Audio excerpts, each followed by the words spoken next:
Bueno, amigos, qué placer. Y estamos con Mark Ikawa, el jefe de First Round Management, el fundador de esta empresa y también ahora una de las figuras principales de Dirty Boxing, que está haciendo un crecimiento tremendo en el mundo de los deportes de combate.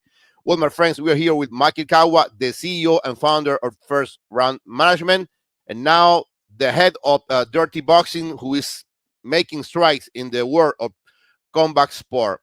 First of all, Maki, thank you for this minute. And let me ask you, how you came up with the idea of dirty boxing in a crowded landscape of combat sport?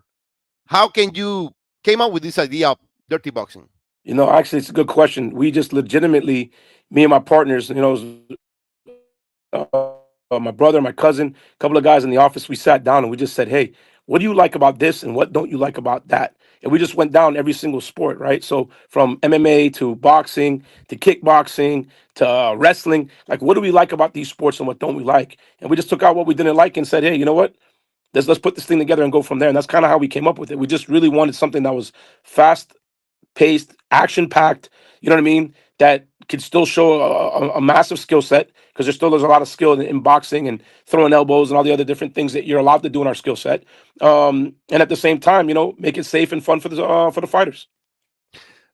So many companies has come and go in this world. What make you think that dirty boxing is here to stay forever, to be a longer thing in the landscape?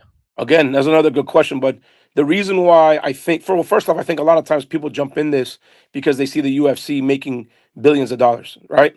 And when you see that, you think, okay, well, if I can just get a small percentage of it, right, then I'll be okay, which is smart thinking.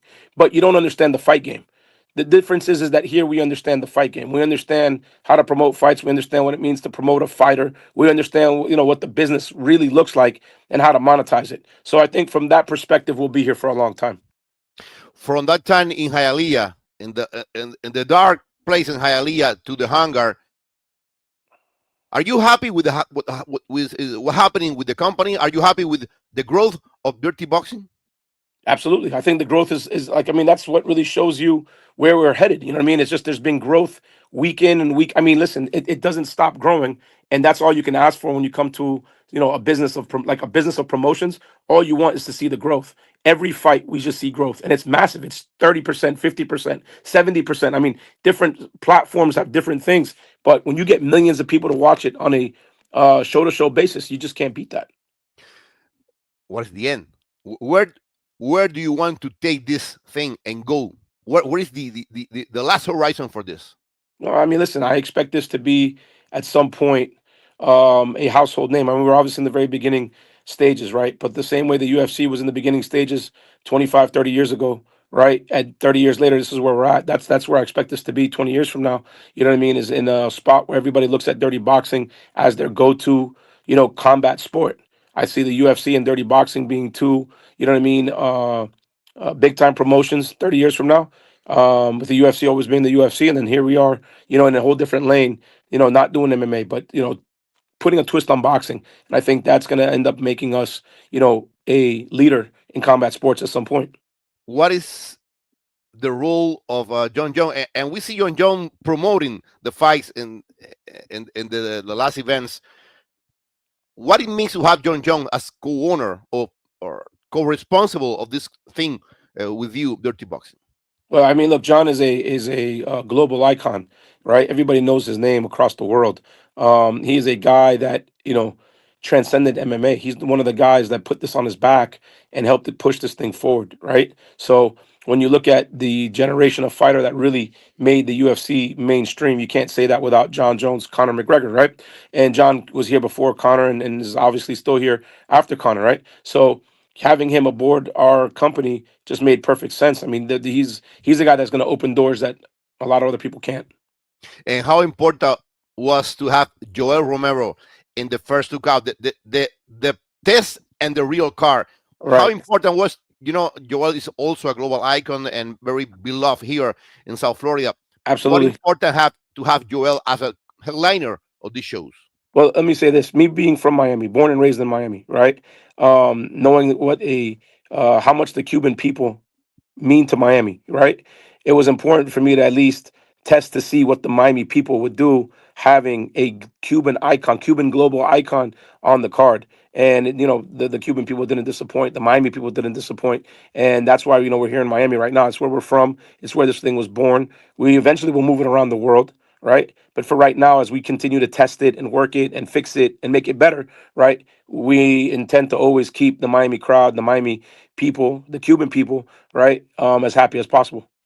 Now you have Joel Romero signing with the Becca FC. He was so glad to see you there. Um, what is your plan with Joel Romero in Becca FC? Well, I mean, listen, the same plan is always going to be for him to go beat everybody up and become a world champion. I think, listen, Yoel still at his age is one of the most feared fighters in the world. That, if you've ever met Yoel and just shook his hand, you understand. It's no joke. That guy's legit. How much longer can Joel Romero be doing Man, this? I legitimately thought that he was going to be done last year, year before that. He just doesn't. He just keeps going, and then every time I think, you know what, he looks bad. Boom, he knocks somebody out, and then I'm like, he doesn't look the same. Boom, he knocks them out. So I'm like, you know what, you cannot count out Yoel Romero, because apparently the only person in the world that father time does not affect is Yoel Romero. He's the only person in the world apparently that can be 50 years old and still have 24 abs and you know what I mean, muscles coming out of his ears and can't be stopped. So he must be He-Man. I don't know what to tell you. I honestly don't have an answer. You know what I mean? I don't think he's gonna ever stop. And going back to John John declared himself ready to go back to the testing pool, to go back to the fight game. He's very enthusiastic about be part of the White House card that is Hmm. the one to stage. What can you tell us about it? What is really happening? Do you have real confidence that we can see John in the White House? If yeah, absolutely. I think for John, people made it seem about it was about Tom Aspinall. It was never about Tom Aspinall. Then it was about the money. It was never really about the money, right? Everything lined up the way he wanted it to line up, with the UFC. The problem was he just didn't have like the real reason why he needed to get back in there. He'd been talking about retiring for a while, and he figured this last fight would be his last fight. But then when they announced the White House card, he looked at it like, hey, this is a legacy thing. I definitely have to be on the card. You know what I mean? We may never ever see another sporting event on the White House again after this. So, like to be able to say 100 years from now, people look back at this and say there was a fight on the White House lawn and John Jones was on there. And that for him was more than enough to get him to want to do it. So if the fight happens and there's a good fight for him and all that other stuff, if Tom is the champ or whatever it is that I think at that point the UFC is going to want, I think he just really wants to be on that card. And my last question: people have to know that you are the guy behind Ilya Tupuria success. That First Round Management is being so instrumental in the rising of Ilya Tupuria. Hmm. What is the next step? When we'll see again Ilya stepping in the octagon, and who will be, if you can say something, who will be his next opponent? Don't know who the next opponent is, but yeah, I expect him to be back in by the end of the year at some point. You know what I mean? So he's, listen, he's the next big star of the UFC. If he's not the biggest star today, he will be in the next 6 months to a year. You know what I mean? I should say it. Let me say it again. If he's not the biggest star in the UFC today, I give this another 6 months, and he's the biggest star in the UFC at that point. At that point, so he's on fire. The kid is amazing. He might be the best fighter in the UFC right now. Can you see him surpassing what is, like, example, Conor McGregor? You see, Hundred this is percent, 100%, 100%. I'm okay. not. I'm not. Listen, I don't say things just to say things. I'm very calculated when I talk. He is going to pass Conor McGregor. He will be bigger than Conor McGregor ever was. All he has Are to do you is keep winning. are you surprised with this meteoric rising of Ilya Tupuria? No. No, we knew this was going to happen from a long time ago. We've talked about this for a long time. I've noticed that guys that come from overseas, right, especially when they come from Europe, if you can capture the European market, right? You're already ahead of the curve because a lot of Americans capture America and then they try to go capture the world. When you capture the world, it's like they tell you it's backwards because you want America, you want North America, it's the biggest market. Cool. But if you have the rest of the world, then you come to America and then you capture America the way Connor did, right? Then you immediately rise to the top. See what I'm saying? And so he's basically done the same thing. He's captured Europe. I think everybody knows him in all the in Eastern Europe and right, in main Europe. And then now you look at America, it's just they're catching up to him. And the way he fights, I don't know that anybody could deny. This guy's a knockout King.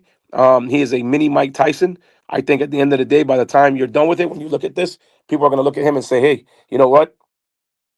This guy's nice to watch fight. I mean, dude, he's calling it out. I'm gonna knock you out in the first round, knock you out in the second round. And he's KOing guys that have never been KO'd before. So, you know what I mean? He has everything it takes. He's good looking. He speaks well. I mean, go back and watch his first fight in the UFC till now. His English is gotten amazing. I mean, he's done all the work necessary to become the star that he's becoming. Okay, Malky, thank you for your time. Thank you for your minute. We'll hope you see you at the end of the month of August and the new installment of Dirty Boxing. And I hope to see how far can you take this I thing. appreciate that. I appreciate that. Thank Thank you, you so brother. much. Yes, sir.